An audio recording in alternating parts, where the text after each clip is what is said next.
초대교회 성도들이 기독교를 처음 접했을 때 사실 굉장히 그 감격을 하고 이제 주님을 만나고 그런 시간을 가졌는데, 이분들이 굉장히 그 고생한 것이 무엇이었냐면, 도대체 예수님은 어떤 분이냐.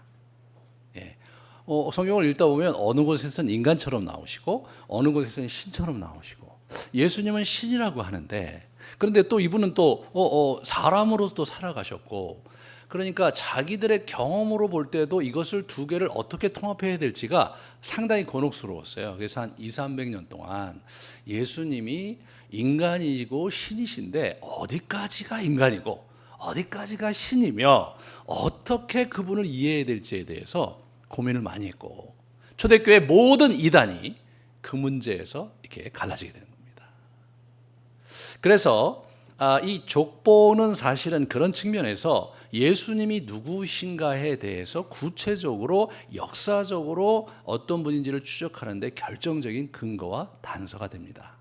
지난 18세기, 19세기에 서양의 많은 학자들이 예수님을 역사적으로 있었는지 모르는 존재다, 그들이 만든 사람이다 라는 여러 가지 이야기를 이제 갑론을박하면서, 이 그 족보도 사실은 사실과 다르게 이게 좀 누가복음 족보하고 이 마태복음 족보가 많이 다르니까, 이게 뭐 타당한 근거가 없고 이름도 많이 다르니까 믿을 수가 없다, 뭐 나름대로 주제별 배열을 한 것뿐이다라는 등등의 공격을 받았습니다. 그런데 그러한 문제는 사실은 최근에 200~300년 전에 있었던 그러한 문제가 넘어서서 초대교회에도 이 누가복음과 그리고 마태복음 족보가 다른 것 때문에 갑론을박하고 어려웠던 흔적이 남아 있어요. 그 얘기는 뭐냐면, 그만큼 예수님이 누구신가를 이렇게 생각해 볼 때 예수님의 이 두 족보 이야기가 갖는 비중이 매우 크며, 이 족보 이야기가 제대로 이해돼야 역사적인 예수를 우리가 제대로 만날 수 있을 뿐만 아니라 실제로 초대교회 성도들이 예수의 본을 쫓아서 신앙생활할 때 굉장히 중요한 지침이 되었던 겁니다. 우리가 너무 이렇게 과거의 인물인데다가 우리나라의 역사에도 나오지 않는 유다 역사의 그 족보기 때문에 그냥 우리가 흐치흐치 생각하고 뭐 그러려니 이렇게 생각하면서 우리가 이제 신앙생활을 할 수도 있지만, 그러나 우리가 기도 생활하면서 점점점 깊이 누구를 만나냐면 하나님을 만나고 예수님을 만나잖아요. 그런데 내가 만나는 하나님과 내가 만나는 예수님이 도대체 어떤 분인지를 구체적으로 우리가 이제 알아가는 역동이 우리 안에 있을 때 우리의 기도 생활이 깊어지고 우리의 신앙 생활이 깊어지는 겁니다. 우리가 믿는 이 기독교 이 종교와 이 민음은 이 세상의 땅에 이렇게 발을 딛고 이 세상의 현실을 살아가면서 어떻게 하나님 나라를 살아갈 것인가, 이것이 이제 우리의 과제거든요. 그냥 단순히 정서적인 차원에서, 단순히 영적인 차원에서만 신앙생활을 생각한다면 이게 중요하지 않을 수 있지만, 그렇지만 사실은 이것이 실제적이고 구체적인 우리의 삶의 현장 속에서 어떤 일이 어떻게 벌어져야 될지에 대해서 고민하고 또 뿌리를 내려야 되는 그러한 신앙의 양태를 저희가 갖고 있기 때문에 족보가 여러분에게는 상당히 불편하고 읽기 어려울지 모르지만 굉장히 중요합니다. 세상의 그 어떤 종교의 경전을 봐도 그 교주의 족보를 이렇게 면밀하게 기록하고, 그리고 뭐 족보가 두 벌이나 있어서 이쪽과 이쪽이 다르고 뭐 이런 얘기는 없는 거예요. 그것이 기독교의 특성을 말해주는 굉장히 중요한 하나의 단면입니다. 그러므로 오늘 우리가 먼저 이 족보의 사실성을 좀 확인할 필요가 있어요. 이게 정말 사실적으로 제대로 된 족보냐, 그것을 잘 확인하셔야 이 족보가 주는 의미를 사실적으로 우리가 흡수할 수가 있습니다. 그것은 초대교회 수많은 이단들이 그것을 예수 그리스도를 이해하는 데 있어서 잘못된 길로 빠졌듯이, 오늘날도 우리가 예수 그리스도를 어떻게 이해하는 데 있어서 중심과 균형을 잡지 않으면 우리 신앙 자체가 왜곡되고 또 변질되고, 그리고 시간이 가면서 성장하기보다는 답보 상태에서 이렇게 유리방황하는 형태로 되어버릴 수가 있습니다. 그런 관점을 가지고 이 두 개의 다른 족보를 먼저 사실성을 확인한 후에 그리고 의미를 같이 좀 나누는 시간을 갖도록 하겠습니다. 첫 번째로 이 두 족보가 아브라함과 다윗의 후손이고 이 스룹바벨의 후손인 것이 공통 분모예요. 그런데 우리 마태의 족보는 아브라함부터 우리 여러분 아시듯이 예수님까지 이렇게 쭉 나온 반면에 내림차순으로 내려온 반면에 그 유대 전승에 기초한 유대의 그 족보 방식에 기초한 건데 헬라 로마 족보는 이렇게 오름차순으로 돼 있었다고 그래요. 이 오름차순으로 하면서 예수님으로부터 다윗을 넘어서 아브라함을 넘었을 뿐만 아니라 노아와 아담으로 이르고 그 아담 위에 하나님까지 이르는 이러한 인류사적 관점의 족보가 누가입니다. 마태는 유대 공동체, 유대인들로 주로 이렇게 구성되어 있는 유대인 공동체에 아브라함의 언약의 후손이요 다윗과의 언약의 후손으로 오신 예수님을 소개하는 거였고요. 우리 누가는 헬라 사람들에게 첫 번째 아담이 와서 우리에게 큰 해악을 끼쳤는데 어두움과 질곡의 역사를 주었는데 두 번째 아담이 동정녀 마리아에게 나셔서 이 땅에 오셔서 온 인류에게 구원의 메시지를 구원의 길을 열었다. 그런 의미에서 우리 누가복음의 족보를 기록한 것입니다.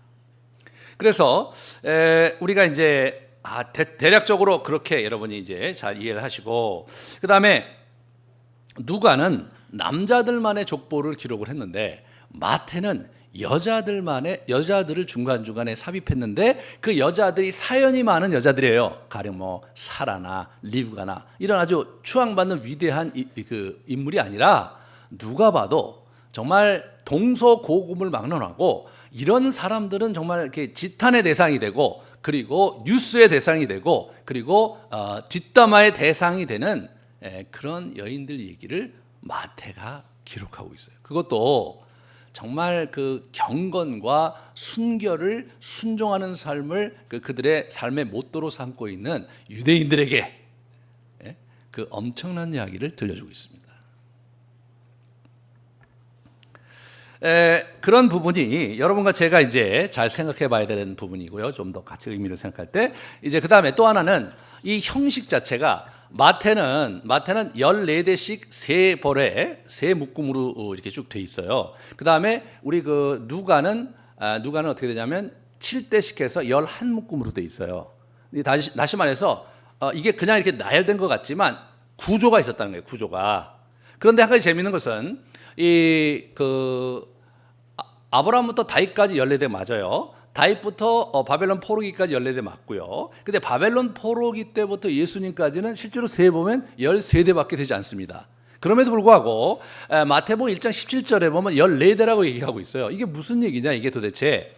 그것은 그 당시 게마트리아라는 그러한 그 방식으로 이렇게 외우고 그랬던 그런 숫자를 갖고 외우고 그랬던 그러한 유대인의 그런 관례, 랍비들의 관례에 따른 겁니다.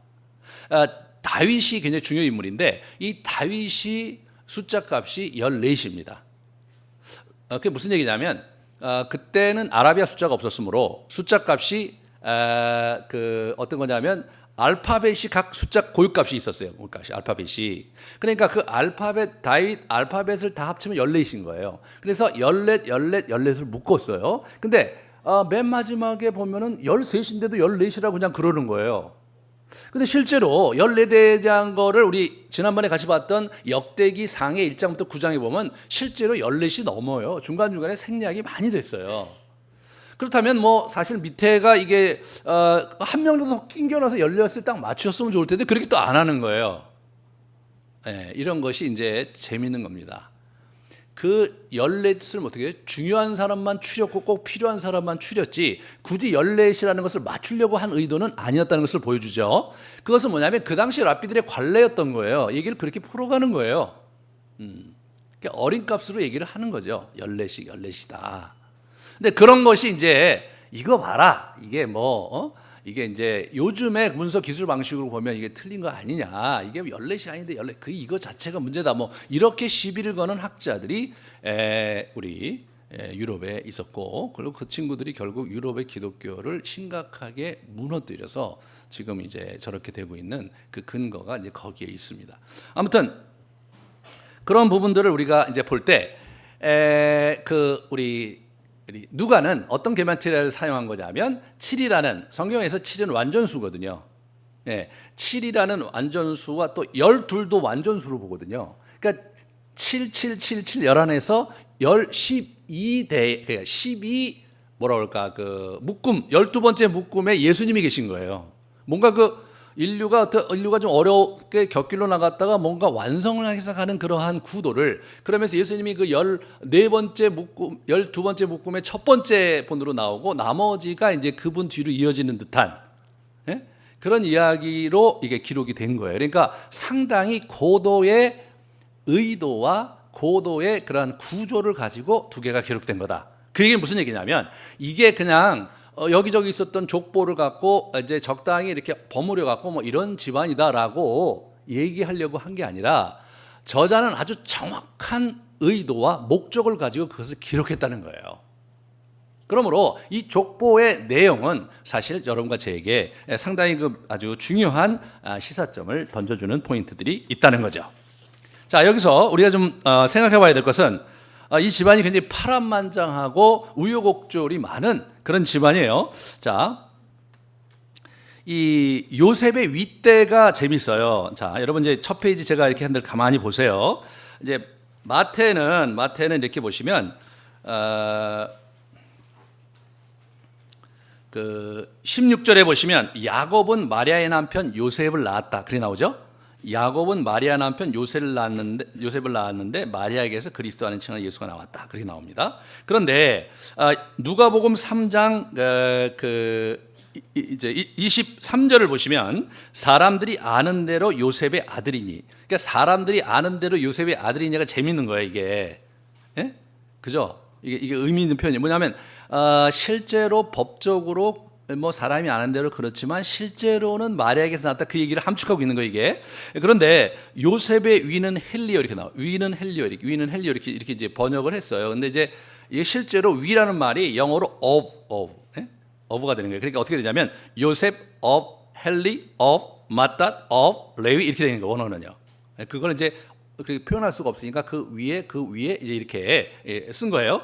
그런데 이제 이게 어떻게 된 거냐?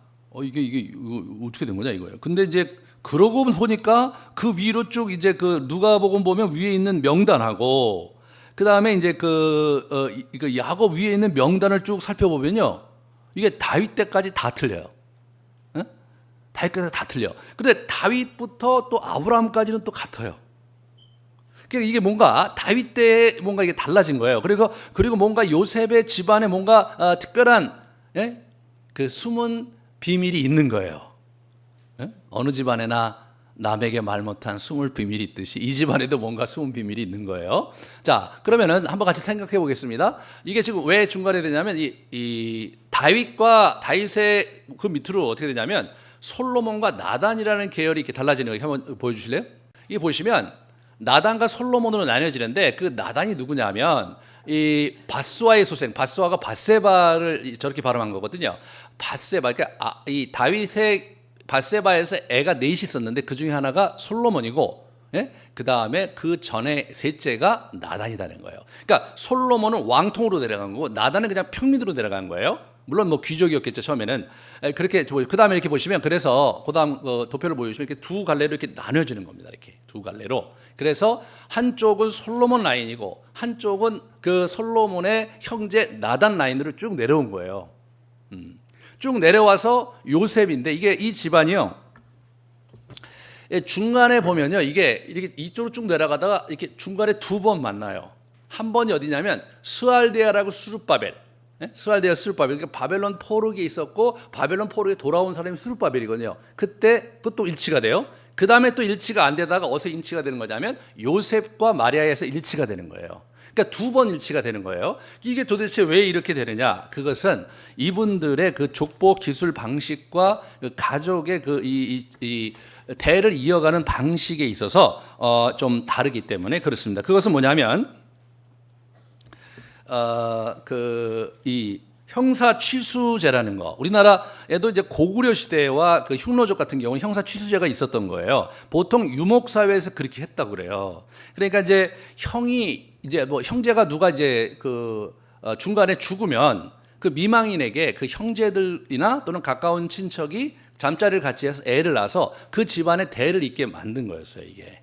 예? 그것이 이제 일반적으로 유목 사회에서 일어나는 이슈인데, 심지어는 뭐 지금도 이렇게 제가 TV에서 지난번에 한번 저기 이렇게 다큐멘터리를 보니까 거기 이제 유목민 사회인데, 그 형제가 그 부인을 하나로 둘이 하나를 그 이렇게 부인으로 맞이해서 같이 공유하더라고요.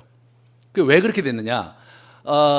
이제 한 번 나가면 6개월로 1년을 가는 거예요. 이게 이 유목 사회라는 게 이제 쭉 나가서. 그러니까 이제 한 사람은 밖에 나가서 이 그 양떼와 소떼를 돌보는다고 6개월에서 1년을 자리를 비면 나머지 한 형제가 집에 남아서 아내와 함께 집안일을 돌보는 거예요. 이걸 품앗이하는 거예요. 그 다음에 이 사람이 나가고. 굉장히 합리적이죠. 그 나름대로 잘 사는 거죠. 또 이렇게 이런 부분에서 이제 그런 행태가 있는데, 여러분과 제가 보기에는 우리는 뭐예요? 뼛속 깊이 유교적 가치관이 들어와 있잖아요. 이게 절대적인 가치가 절대로 아닙니다. 예, 유교적 가치를 갖고 살아가는 나라는 전 세계에서 중국과 우리와 일본인데, 그 중에서도 우리가 조선시대 유교 이상국가를 건설하느냐고 엄청나게 우리가 수고를 했기 때문에 좌우지간 우리나라에 모든 종교가 들어와서 모든 종교가 다 극단적으로 간, 우리나라가 그렇게 무서운 그런 나라예요. 여러분, 불교가 들어와 갖고 우리나라에서 번성을 했는데 8만 대장경이 있잖아요. 그런데 불교를 연구하는 학자들이요, 전 세계에 불경이 남아있는 나라는 우리나라밖에 없는 거예요. 예? 그러니까 저 인도에서 와서 이게 얻는데 그 어느 민족도 불경을 만들어 갖고 석가의 가르침을 모두 보존한 나라가 없는 거예요. 그러니까 불교를 연구하려면 반드시 우리나라 와서 이 8만 대장경을 그걸 봐야 되는데, 여러분, 이 8만 대장경이라는 이 놀라운 작품이 언제 만들어졌느냐? 몽골 항쟁 때 만들어졌어요. 강화도에 가서 몽골 항쟁을 하면서 그걸 만든 민족, 이게 대한민국입니다. 이게 유교가 우리나라에 들어와서, 여러분, 지금 유교가 중국도 버렸고 일본도 버렸어요. 우리만 이거를 아주 굉장히 그 번성을 시켰던 거죠. 제사 드리는 것도 중국은 3대밖에 안 드리는데 우리는 막 조상 대대로 이렇게 시향까지 드리고 그렇게 하는 게 저희 나라거든요. 무지막지한 유교, 저희 나라. 그 다음에 세 번째로 기독교가 들어와서 난리 법석을 이렇게 해갖고 전국을 떠들썩하게 하고 막 긍정적인 기여와 부정적인 기여를 모두 하는 그런 나라. 이런 나라가 저희 나라예요. 여러분, 저희 나라를 보면서 외국 사람들이 되게 놀라는 게 뭐냐면, 우리나라가 아주 그러니까 주요 종교가 불교와 유교와 기독교인데 거의 그 3분돼 있잖아요. 굉장히 많은 그 숫자들이 이렇게 서로 이렇게 3분돼 있는데, 그럼에도 불구하고 종교로 인해서 전쟁과 갈등이 없는 나라. 그거를 서양 사람들이 굉장히 신기해한다는 거예요. 여러분, 캐톨릭과 우리 개신교가 이렇게 거기서 갈라져 나왔어요. 엄청나게 서로 죽이고 막 그랬어요. 그 친구들은 무지막지한 놈들이에요. 우리 같이 이렇게 좀 점잖은 사람들하고는 기본적으로 다른 그런 이상한 친구들이에요. 그러니까 이제 우리가 이제 그런 관점에서 뭘 봐야 되냐면, 우리 안에 뼛속 깊이 남아 있는 그러한 과거의 흔적들을 상대화시킬 필요가 있어요. 그러니까 이게 유교적 가치를 좀 상대화시켜야 돼요. 뭐 그것이 나쁘다 이런 개념을 얘기하는 게 아니에요. 그것이 갖고 있는 긍정적인 면을 우리가 취하면서 그것이 갖고 있는 문제점들을 이렇게 옆으로 내려놔야 되는데, 이거 완전히 이 가족 관계에 있어서는 이 유교적 가치를 많이 내려놔야 돼요. 상당히 유연성이 있어야 돼요. 우리가 가족 간에 있어서. 그래야 이제 이게 성경의 가치와 쭉 연결이 되는데, 이 부분에서 이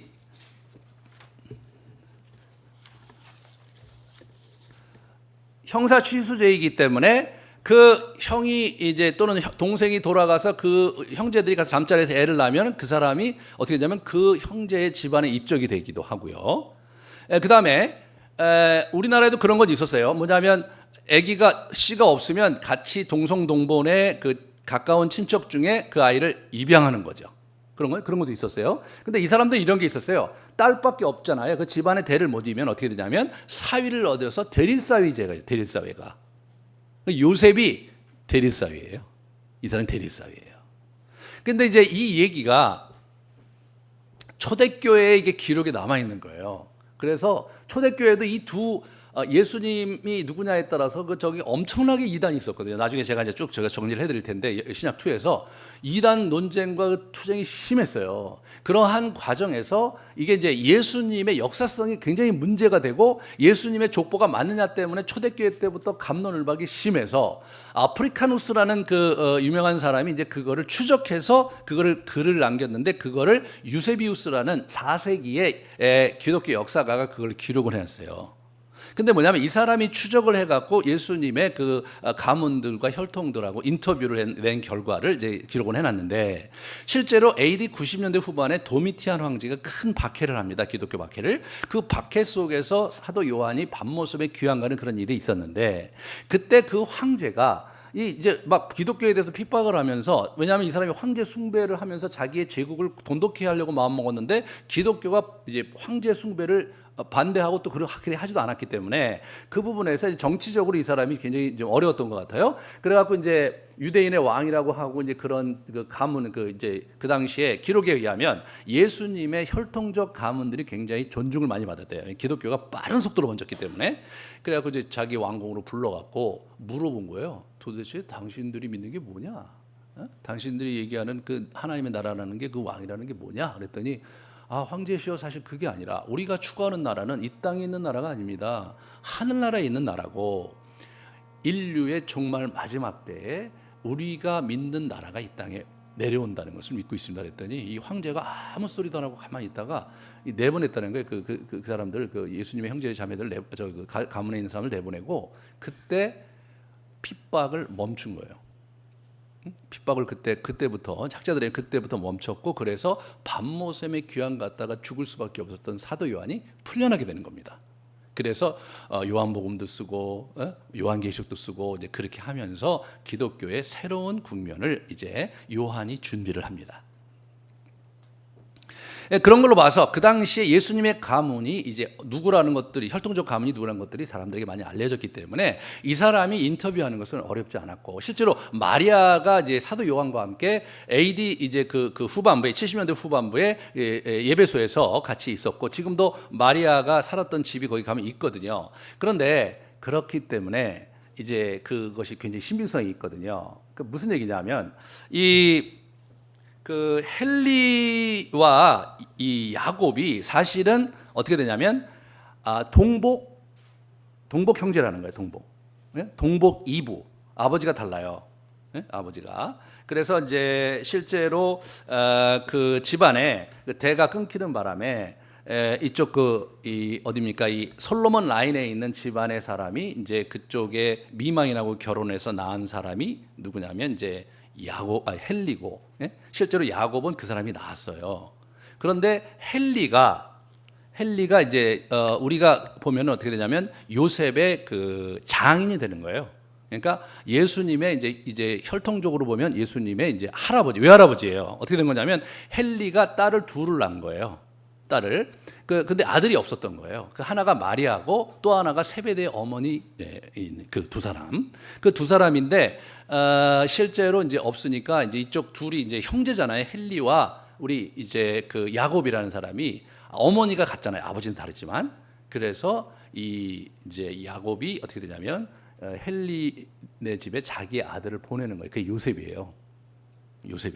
그러니까 이 솔로몬 라인의 혈통의 야곱의 혈통적 후손이 요셉입니다. 그런데 요셉이 이 헨리 가문에 이제 장가를 가면서 그쪽 집에 대를 잇는 법적인 또 혈통을 계승하는 거예요. 그러니까 이게 어떻게 되는 거냐면 실제로 요셉의 혈통적 아들이면서 헨리의 법적 아들이 되는 거예요. 그렇게 해서 이게 이렇게 된 거예요. 그러니까 그것을 정리하지 않으면 이 족보의 사실성이 무너져 버려요. 그러니까 그런 부분에서 초대교회 그런 흔적들이 역사적으로 남아 있으면서 무슨 얘기가 되냐면 그 당시에 예수님의 족보 때문에 시비를 걸고 예수님이 역사적 실존 인물이냐 때문에 이단들이 굉장히 많은 그런 얘기들을 하고 있었거든요. 가연설이라고 해서 인간의 옷을 입은 신일 뿐이지 그는 인간이 아니다 이런 얘기를 하는 이단들이 있었거든요. 예, 그래서 우리가 이제 이게 그렇게 되는구나 해서 여러분이 일단은 이제 이 족보가 역사적 사실성이 있다는 것이 초대교회 때부터 얘기가 됐고 이미 결론이 났구나, 그렇게 받아들이시면 돼요. 자, 그러면 이제 오늘 저 여러분은 뭘 보면 됩니까? 이 의미를 좀 이제 생각을 해봐야 돼요. 이 정말 복잡하고 사연 많은 집안에 오신 예수님입니다. 이 사연 많은 여자들이 대거 포진하고 있는 거예요. 그죠? 다말이 나오잖아요. 다말은 우리가 알고 있듯이 창녀로 변장을 해갖고 시아버지하고 잠자리를 같이 해서 애를 낳은 여자입니다. 예. 이런 여자를 만나는 건 쉬운 게 아니죠. 쉬운 게 아닙니다. 여러분 가문의 역사를 통틀어도 아마 쉽지는 않을 거예요. 그 다음에 가나안의 창녀 라합이 이리로 들어와 있어요. 지난 시간에 말씀드렸지만 람이라는 사람이 이 사람하고 결혼을 했는데 실제로 가나안의 그 기생 라합, 그 창녀 라합이 있었는데 구약 전체를 통해서 이 사람이 누구하고 결혼했는지가 안 나왔는데 이 마태라는 사람이요, 그거를 발굴해내서 거기다 기록을 해놓은 거예요. 기가 막힌 거죠.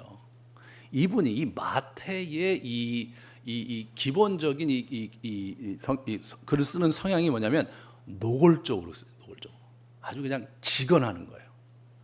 실제로 마가복음과 누가복음에 보면 이 12제자 리스트가 나오는데 마가와 누가는 마태의 직업이 세리라는 얘기를 안 합니다. 왜냐하면 이미 그것이 AD 60년대에 기록을 했는데 마태는 이미 교회 지도자잖아요. 그러니까 과거에 대해서 그 사람이 세리였다는 얘기를 가능한 한 안 하려고 그랬는데 마태 자신은 자기가 세리였다고 거기다 리스트에 써놔. 나는 세리였다. 네, 이 사람이 그런 사람이에요. 그런데 자기 것만 그렇게 까발렸냐? 그런 건 아니에요. 이분이 워낙 성향이 재미난 사람이에요.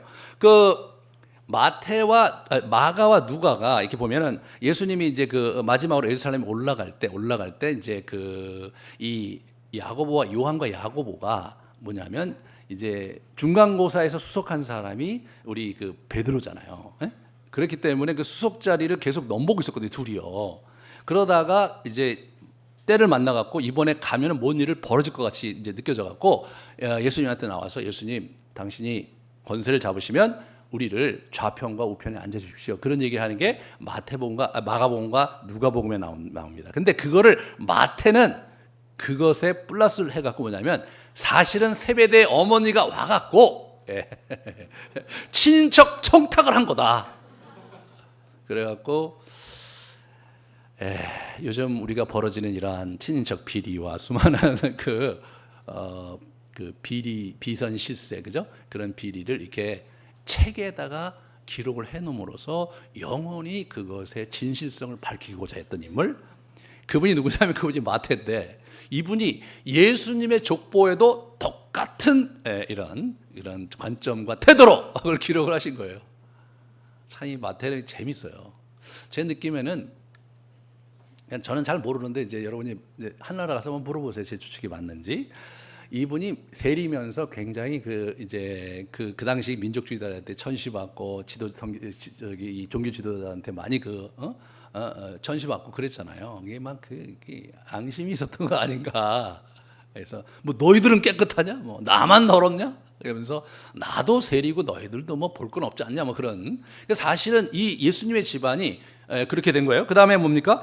이 신명기에 영원한 패족으로 낙인 찍혔던 모압 가문의 여인 룻이 들어온 거예요. 거기 보면 아예 지난번에 말씀드렸듯이 영원히 안 된다. 걔들은 영원히 안 된다라고 하나님이 제껴놓으신 모압인데 모압 집안의 며느리 들어와갖고 들어오는 거예요. 그게 예수님 족보에 들어가는 거예요. 그 다음에 뭐가 있습니까? 우리 다윗이 이제 영역의 역사잖아요. 다윗의 가문이 이제 왕통으로 되면서 이제 굉장히 영광스러운 가문이지만 그 다윗 때부터 그 가문의 영광은 사실은 좀 문제가 있었다, 그런 얘기를 하는 거예요. 그래갖고 누구냐면 거기 그 밧세바라는 여인하고 이제 나오는데 여러분 여기 밧세바라는 이름이 안 나와요. 안 나와. 우리아의 아내 이렇게 나옵니다.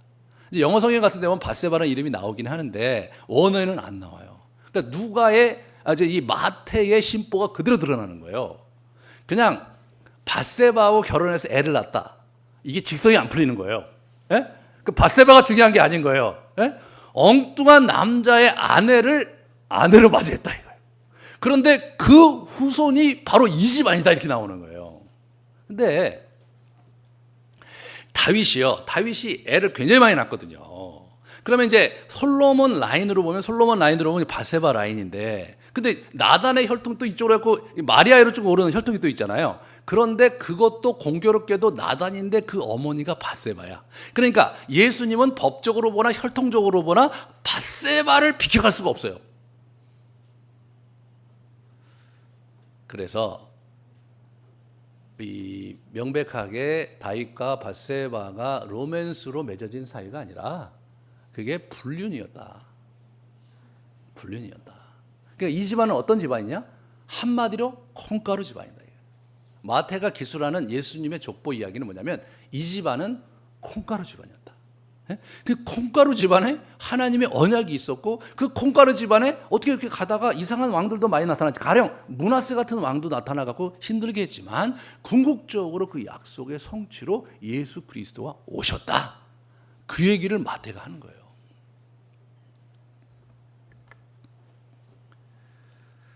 마태가 중간에 보면요, 그 왕들을 보면요, 이 8절에 보면 이제 뭐냐면 요람과 우시아라고, 요람이 우시아를 낳았다고 그러는데 1장 8절에 마태복음 보면 실제로 요람과 우시아 그 사이에 네 사람이 빠졌어요. 네 사람이 그 역대상 족보에 보면 그 같이 한번 보여줄래요? 우리 저렇게 네 사람이 빠진 거예요. 재밌죠? 이게 빠졌어요. 근데 이 네 사람이 빠졌는데 중간에 아달랴라고 하는데 저게 누구냐면 아합 가문이에요. 아달랴가 여호사밧이 아합과 이렇게 결탁을 하면서 결혼 동맹을 맺거든요. 그때 온 여자가 아달랴예요. 아달랴가 아하시아를 낳고 그리고 요아스를 낳고 그다음에 아마샤를 낳는데 이 여인이 독한 여자예요. 그래갖고 아주 완전히 다윗 가문을 씨를 말리려고 사람을 다 죽이면서 이렇게 했던 여자, 그런 여자가 7년 천하를 하면서 집권을 했던 여자가 아달랴인데, 마태는 그거는 싫었던 것 같아요. 그거는 싫었던 것 같아. 그래갖고 그거는 뺐어요. 그렇게 빼서 이렇게 이 사람이 이제 얘기를 해주고 있고, 그 다음에 애굽의 430년 흑역사도 빠졌어요. 흑역사도. 그래서 보시면 마태복음 1장 4절에 람이 아비나답을 낳았다 그렇게 됐어요. 그 다음에 나손을 낳았는데 나손은 광야 40년 기간이고, 이게 보여주실래요? 그러니까 람이 낳고요, 아비나답인데 그 가운데가 없어요. 430년이. 그 족보에 가면 다 그게 없어요. 그러니까 이제 모세나 또는 이제 유다의 후손들 보면요, 이렇게 갑자기 430이 건너뛰어서 이렇게 나오는 거지. 그러니까 뭐 가령 예를 들어서 모세의 어머니가 막 요게벳 이렇게 나오는데 그거는 어머니가 아니고 그 430년 전의 사람이에요. 그러니까 그게 쭉 빠진 거예요. 아마도 제 족보가 유실돼서 그런 거 아닌가 싶긴 해요. 그래서 이제 그거를 다 뺐어요. 그래서 이렇게 된 거예요.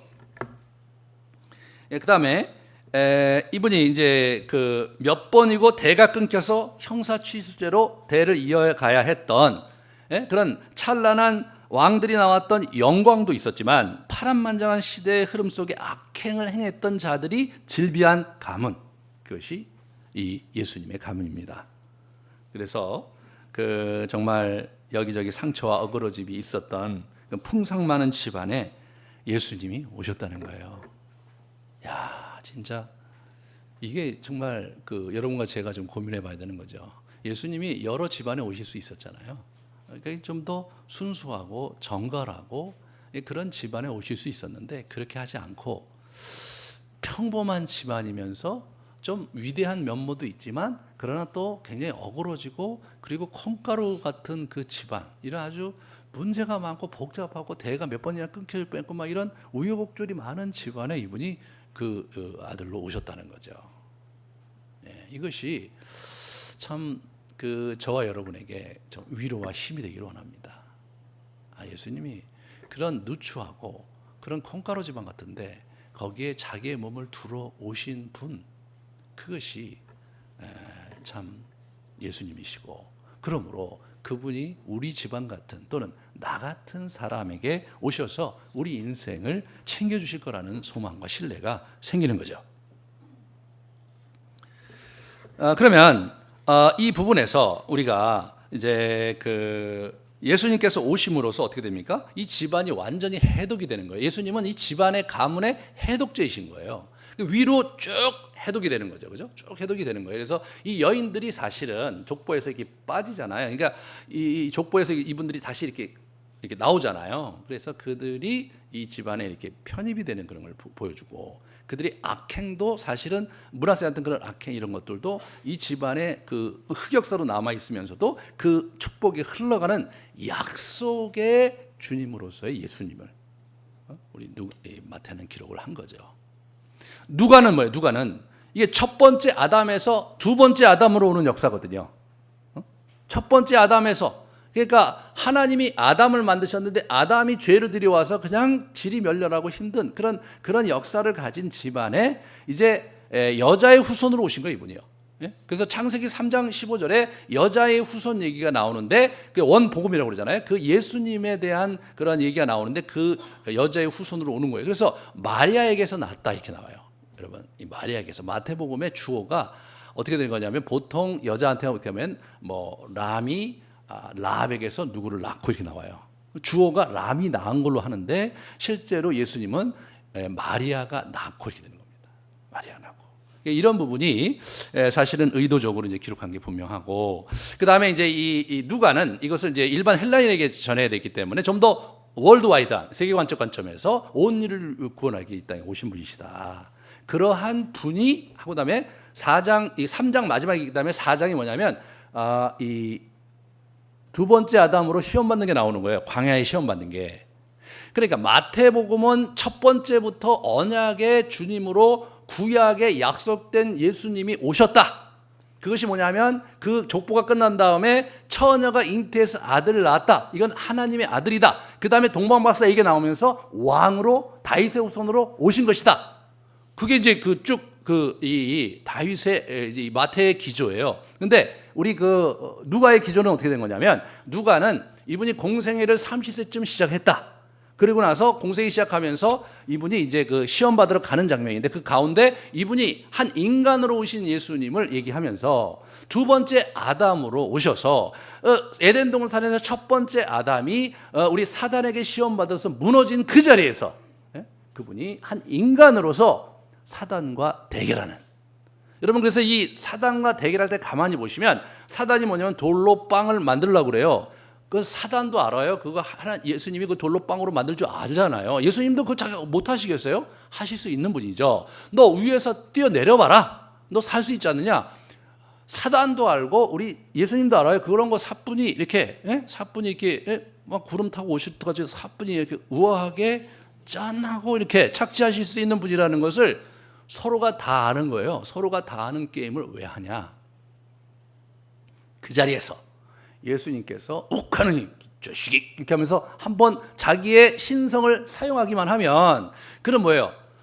두 번째 아담으로서 자기가 가야 될 길을 포기한 게 되는 거예요. 두 번째 아담이 첫 번째 아담이 받았던 시험과 고난을, 그거를 자기가 짐지고 그 고난 속에서 죽음으로 가야 되는데, 그 장면에서는 철저히 완전한 인간으로 그거를 대면하고 그걸 통과해야, 그래야 이분이 온 인류를 대속해서 죽으실 수가 있는 거죠. 그러므로 십자가상에서도요, 이분의 느꼈던 고통은 뭡니까? 엘리 엘리 라마 사막다니 말이에요. 주여 왜 나를 보십니까? 그 하나님과의 단절의 고통을 경험하시는 거거든요. 그 장면에서 계속해서 우리 제사장들과 바리새인들이 와서 내려와봐라 말이야. 네가 내려오면 우리가 너 메시아인 줄 알겠다. 예수님 못 내려가시겠어요? 하지만 내가 내려나가는 그 순간 인류를 구원하려고 하는 그분의 원대한 구원 사역은 실패로 돌아가는 거거든요. 그렇게 할 수가 없었던 거예요. 그 얘기를 구구절절히 누가가 그런 식으로 배치를 한 거예요. 그 다음에 우리가 이제 이렇게 보시면 이 장면에서 이 하나님의 자녀로 부름받아 입양되고 입적된 우리 그리스도인들이 그럼 이걸 어떻게 받아들여야 되느냐? 그거는 초대교회 사람들이 어떻게 했는가를 보면서 우리가 그걸 받아들이면 돼요. 그죠? 우리가 그걸 어떻게 해야 되느냐에 있어서 우리가 이제 지침이, 초대교회 사람들이 지침이죠. 첫 번째는 뭐냐면, 이 인간이시자 완전한 신이신 이분에 대해서 초대교회가 굉장히 고민을 많이 했어요. 그래갖고 이제 뭐냐면, 인간 같은 신이냐 신 같은 인간이냐 이런 부분에서 완전히 신이면서 완전한 인간이다. 그걸 200년, 300년 동안 싸우면서 그걸 갈등을 하면서 그걸 이제 극복을 해요. 그게 뭐냐면 결국은 오늘 성경 본문에서 보면 어떤 장면에서 인간 같고 어떤 장면에서는 이렇게 되잖아요. 그러니까 가령 예를 들어서 예수님이 워낙은 인간이었는데 나중에 신이 된 거다. 그 근거가 뭔지 아세요? 예수님이 세례받을 때 천국에서 하늘에서 하나님의 음성이 들렸지 않았냐? 너는 나의 아들이다. 그때 이분이 신이 된 거다. 근데 이게 얼마나 설득력이 있습니까, 여러분? 예? 초대교회 이단 중에 그 굉장히 설득력이 있어서 그쪽으로 또 몇백 년이 그 사람들이 또 굉장히 열심히 그걸 해요. 예? 그쪽으로 가고 또 어떤 이단은 뭐가 있냐면 예수님이 돌아가신 거는 맞는데 그분이 신이셨지 어디게 인간이냐. 예? 그러니까 이분이 십자가에 못 박혀 돌아가시긴 했지만 그 사실은 인간이 아닌 인간의 옷을 입은 그 가현, 거짓 현시, 그래서 가현설을 주장하는 또 이단들이 있었던 거예요. 근데 두 얘기를 들으면요, 여러분 설득력이 있잖아요. 그리고 본문에서 이렇게 보면 그게 그렇게 보면 또 그게 보여요, 그렇게.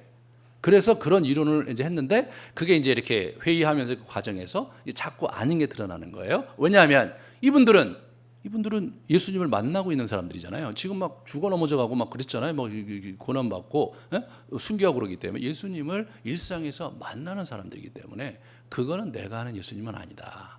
그거는 내가 아는 예수님이 아니다. 그러면서 자꾸 아니라는 것이 밝혀지기 시작한 거예요.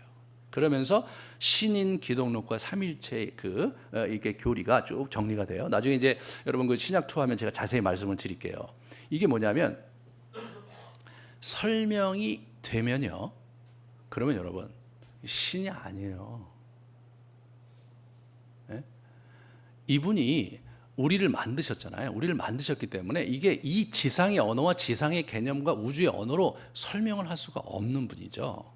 그러니까 이게 그냥 50%가 인간이고 50%가 신이다. 이게 설명이 그러면 안 되는 거예요. 그러면 왜 그러냐면 그러면 예수님이 50%가 인간이며 50%가 신이면은 인간도 아니고 신도 아닌 그분이 오셔갖고 십자가에 못 박혀 돌아가신 게 과연 온 인류를 구원하는 구원의 토대가 되느냐? 그럴 수는 없다. 그거는 법적 토대가 문제가 된다 이거죠. 단 1%도 예수님이 아버지 하나님과 동일하시지 않다면 그분의 대속 사역은 사실은 완벽한 것이 아니므로 우리의 구원의 근거가 문제가 된다 이거예요. 그러니까 이 기독론이 이 예수 그리스도에 대한 이해가 왜 그렇게 문제가 많이 됐냐면 그것이 구원받는 문제와 직결되어 있기 때문에 그런 거예요. 우리가 이거 그러면 우리가 가짜를 믿는 거 아니냐? 가현설. 아니 그러면 이분이 오셔갖고 우리 인간이냐 이렇게 있다가 거기서 그냥 쇼하고 멋진 쇼하고 돌아가셨는데 그러면 십자가상에 멋진 쇼를 하고 돌아가신 분을 우리의 주로 모시고 우리가 그분 안에서 무슨 뭐 구원을 얘기한다는 것 자체가 어불성설이 아니냐? 근데 또 뭐 어떤 사람의 입장에서 볼 때는 의미로 볼 때는 뭐 그렇게 사실이 문제냐? 그렇게 또 이해하고 그러면 되지 않느냐? 이런 의견이 쫙 있었던 거예요. 어떻게 보면 그러잖아요. 아니 뭐 그게 그거고 이게 그거다 이렇게 생각할 수 있을지 몰라요. 하지만 역사의 주관자이시고 역사의 구체적인 디딤돌을 구체적으로 이루어 가시는 하나님을 섬기는 사람들의 입장에서 볼 때는 그게 팩트냐 아니냐가 결정적으로 중요한 거예요. 팩트가 아닌 것에 인생을 걸 수도 없고 팩트가 아닌 것을 근거로 진리를 세울 수가 없다는 거죠. 이 초대교회 우리 선배들이 가슴에 그러한 열정을 갖고 있었던 거예요. 우리가 믿는 하나님은 온 우주를 창조하시고 지으셨을 뿐만 아니라 지금도 자신의 질서 가운데 운행하고 계신 분이시므로 철저히 사실에 근거한 신앙생활을 해야 된다는 거예요. 그래서 그게 중요한 거예요. 그게. 그래갖고 이제 결론이 뭐냐면 예수님은 100% 인간이고 예수님은 또 100% 신이다. 이게 이제 말이 그래요. 그럼 그게 뭐예요 도대체? 그게 뭐냐 말이에요. 100% 인간이고 100% 신이라는 게 도대체 뭐냐 말이에요. 그게 뭐예요? 인간의 언어로 설명할 수 있는 전부죠.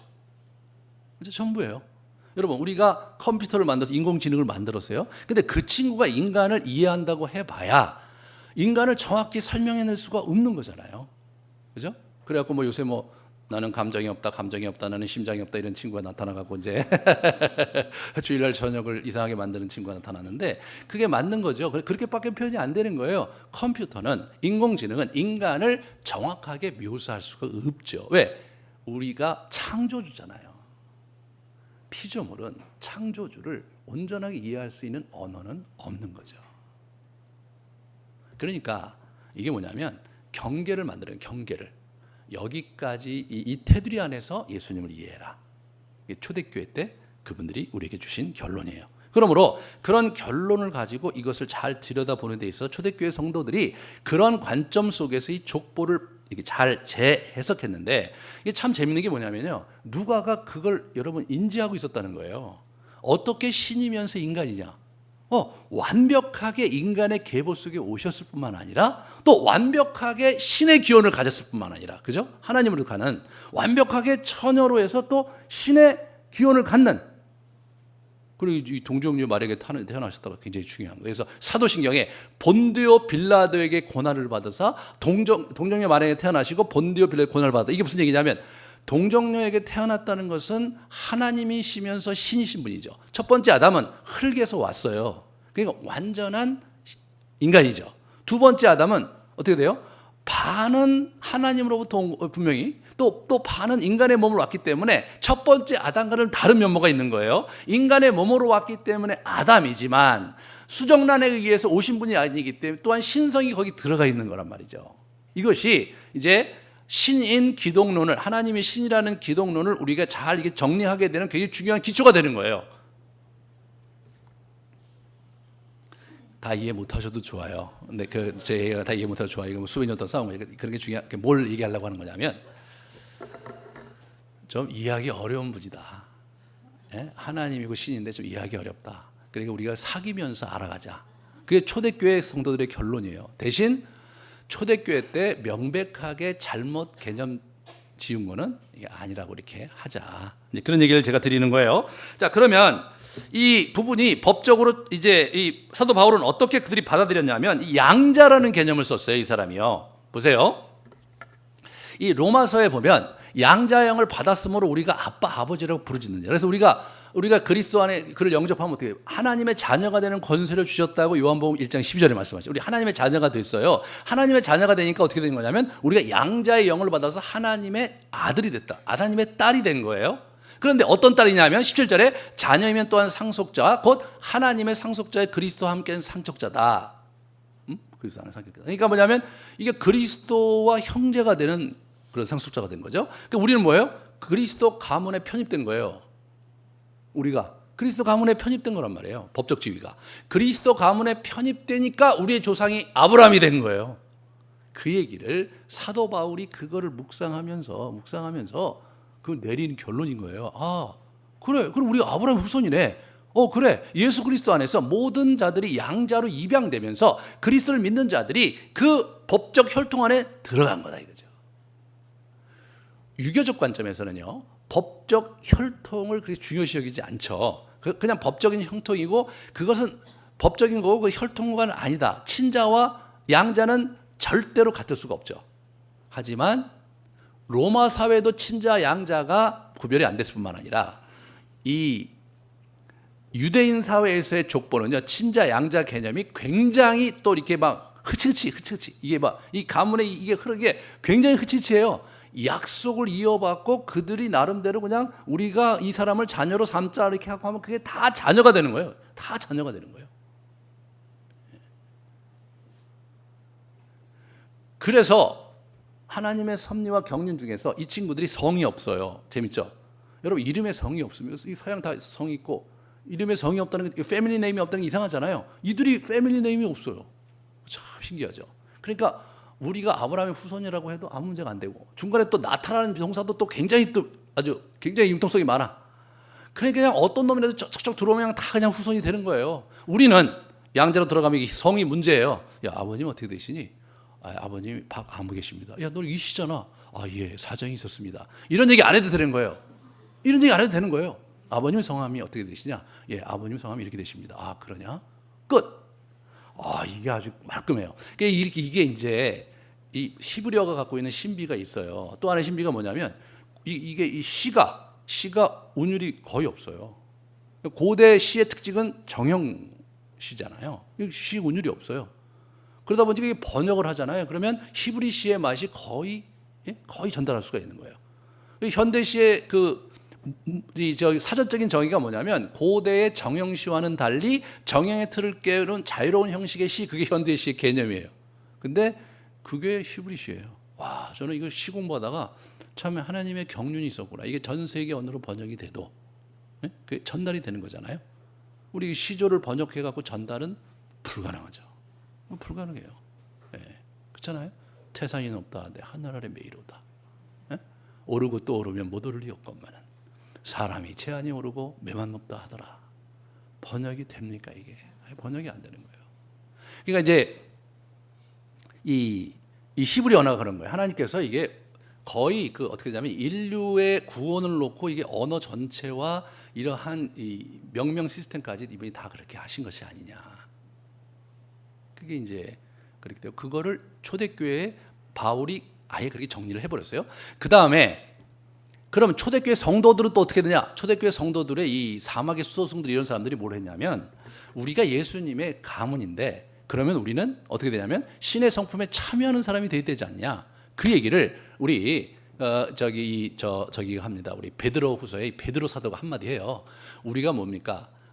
너희가 정욕 때문에 세상에서 찍을 것을 피하여 신성한 성품에 참여하는 자가 되게 하려 하셨다. 그러면서 믿음의 덕을 덕의 지식을 이렇게 하면서 성품에 대한 얘기를 해요.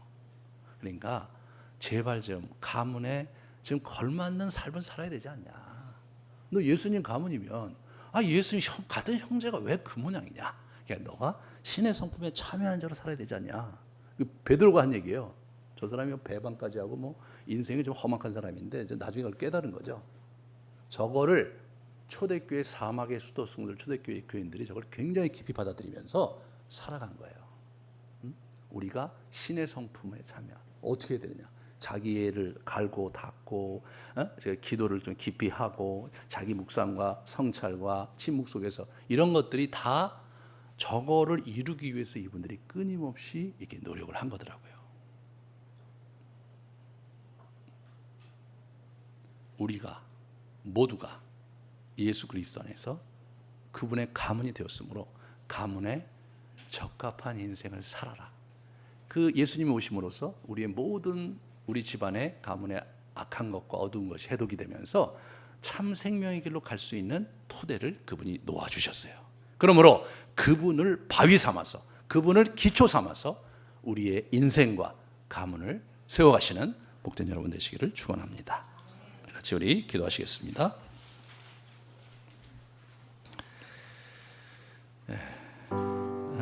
예수님께서 우리 가문에 오셔서 우리 가문에 있었던 그 아픔과 상처의 역사를 해독하시고 새로운 생명을 심어주셨음에 감사하고 그것을 누리기 위해서 신의 성품에 참여하는 자로 살 수 있게 해달라고 같이 기도하시겠습니다. 아버지, 이제는 우리 가운데 오셔서 영원한 생명의 길을 열어주신 해독의 길을 열어주신 예수 그리스도의 아름다우신 사랑과 우리 인생을 붙잡으시고 예수 그리스도 안에서 아브라함의 가문에 편입시키시면서 당신의 나라의 축복과 영광을 함께 주시고자 하시는 하나님의 경륜과 우리 안에 참 신의 성품을 만들어 가시고 그렇게 하여서 복을 누리시고 하게 하고자 끊임없이 우리에게 다가오시고 힘을 주시고 인도하시는 성령의 역사하심이 이 자리에 고개 숙인 형제자매들 머리 위에 이들의 가문 위에 이제로부터 영원토록 함께 있을지어다.